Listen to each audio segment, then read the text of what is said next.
സ്ഥലമില്ലാത്തോണ്ട് വെള്ളം പോവാൻ സാധ്യത.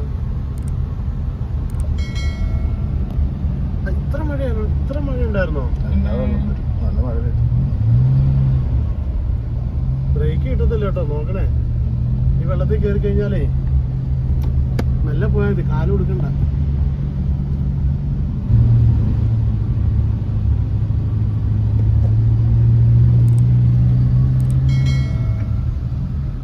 ബ്രേക്കിൽ ചവിട്ടി നോക്കിയേ, രണ്ട് ചവിട്ടി ഇട്ടിട്ട് ചവിട്ടണേ.